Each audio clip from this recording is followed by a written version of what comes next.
in the Toronto Metro Convention Centre. This is the location for the up-and-coming G20 summit, which is coming to Toronto on June 26 and 27. Now, this area that we are standing in right now is being referred to as the red zone. There's reports that there will be upwards of 10,000 police in this area. RCMP is going to be in charge of this area, and there's upwards of 4,000 businesses and residents who are going to have to register their names, give over their identification, and get a special photo ID pass in order to get into their own homes. I'm George Tucker. I'm from the Toronto Police Service and have been a police officer downtown here in 52 Division mostly for approximately 30 years. Obviously, with these people coming to town, this is a huge international event. It puts Toronto on the global stage. And with these international people that are coming here, we obviously have to take the steps that we deem necessary to provide that protection for them to visit Canada during this summit. How will that be accomplished? The integrated security unit has security zones, and they will be protected by fences. You know, the world did change, unfortunately, on 9/11, and if it wasn't for some of the elements in our society, the security units would not have to be here in the presence that they are going to be here at. I'm concerned about the protest zone. If, let's say, the police get a little overzealous and there's tear gas used on protesters, I worry that that will antagonize residents. Here we are in front of Trinity Bellwoods Park. Now this is the location that they have designated for the free speech zone, where they say that all the protesters can gather. I do know that because of the town hall meeting we were at the other night, there was a lot of local residents in this area who are not happy about the fact that they're going to be bringing thousands and thousands of protesters into this very beautiful park. Now, the proximity of where this is located in relation to the Toronto Metro Convention Centre, where the actual world leaders are going to be meeting, this is nowhere near close to the actual summit. So here in Canada, protesters actually have the right to be seen and to be heard. That's the whole point of protesting. That's why you make signs, and that's why you chant loud things, because you want the leaders to hear your message. To get around that issue, they said they are going to be setting up a live feed camera within the park, and they will be broadcasting the protesters' message into the meeting room for the G20 summit.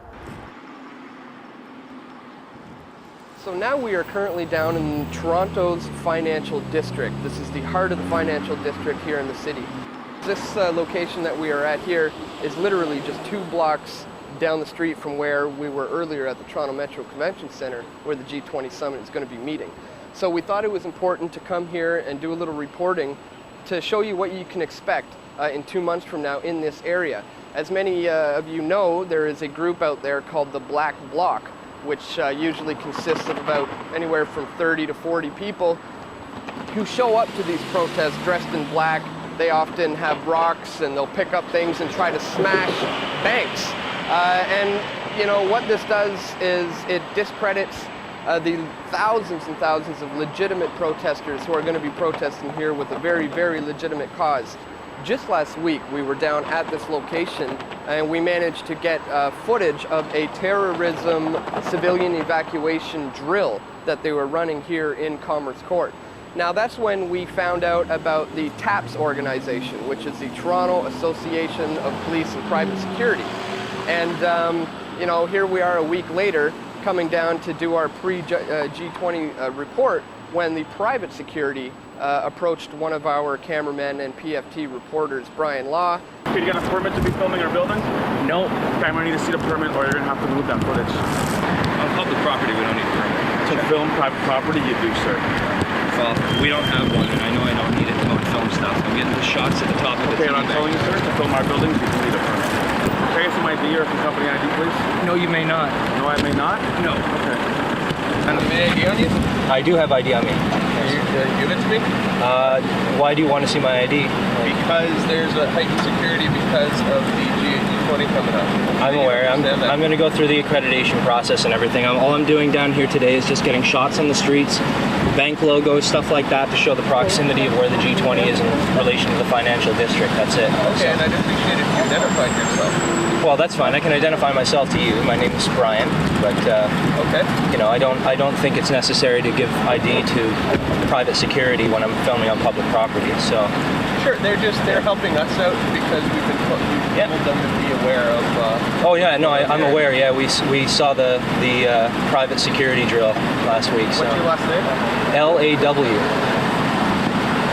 Bryan Law? That's right. Your name first, sir? I'm not going to surrender that, sorry. But I can give you my name, but I'm not comfortable with surrendering any How more about than your that. address? No, sorry. Phone number? No, not my phone number. I'll give you my name, sir. Who do you work for? I work independently. What are you filming?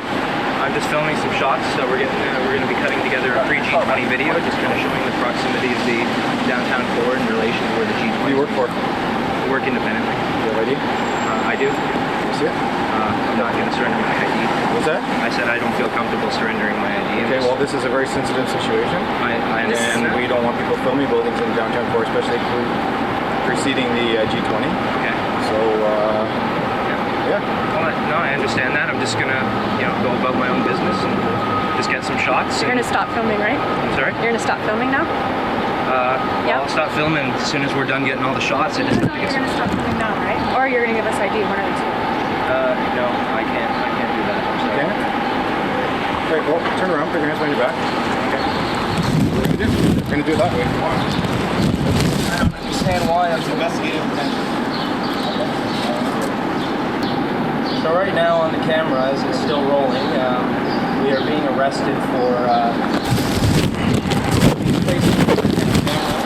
Officer 99893. PC James, actually, if you'd like to know. Yeah. They'll be on your record of arrest.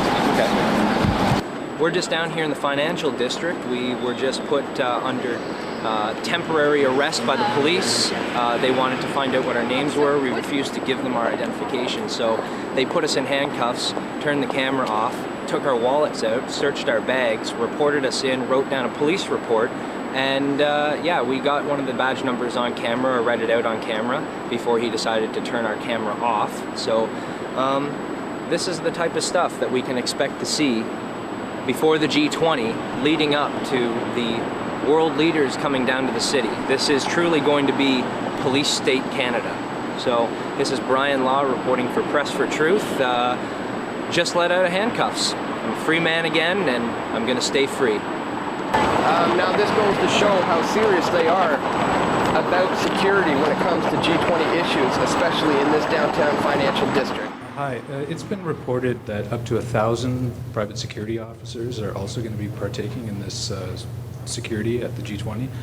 So my question is do these private security, will they have the same powers that police have? And then also, how do we hold private security members accountable, say an abuse of power situation arises? I can't really disclose police strength and other people that are being utilized, but I can tell you this. Police officers, again, like internationally protected people, are a very crystal clear designation in law in this country, and only they have the special powers and authority to do things, and private security don't have those powers. And if they are utilized, they have been used at the Olympics and that, they're being very different roles than the actual police roles, and they'll be held accountable. Can you discuss kind of what level the private security will be used? Is it just more? Unfortunately, no, I can't. I see.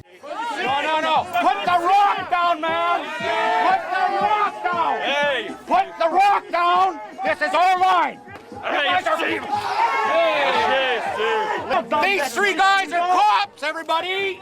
In 2007, there was a summit that was held in Montebello, Quebec, where 3 Sûreté de Quebec police officers were caught as agent provocateurs. They were dressed as aggressive protesters with rocks in their hands in an attempt to incite violence.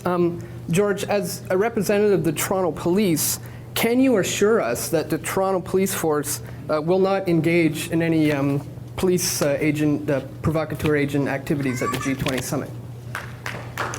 What I can tell you is that the community relations group is strictly there on its face to build those bridges and trust. We've reached out to protest groups and we're continuing to do so. There's 2 halves to the community relations group. I'm the one that reaches out to business in that.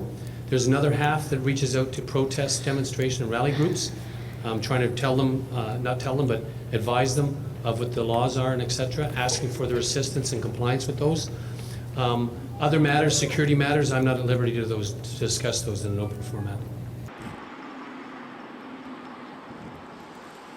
So here we are currently standing right out front of the Toronto Film Studio. This is the building that has been designated as a temporary holding facility for any arrests that may be made during the G20 summit. We are going to be bringing you extensive coverage of the G20. We will have more pre-reports leading up to it. We will be covering it from every angle. We will have some of our reporters at all the locations that we've shown you today to make sure that we cover every angle and we show the world what's really happening, because as we all know, we can't trust mainstream media.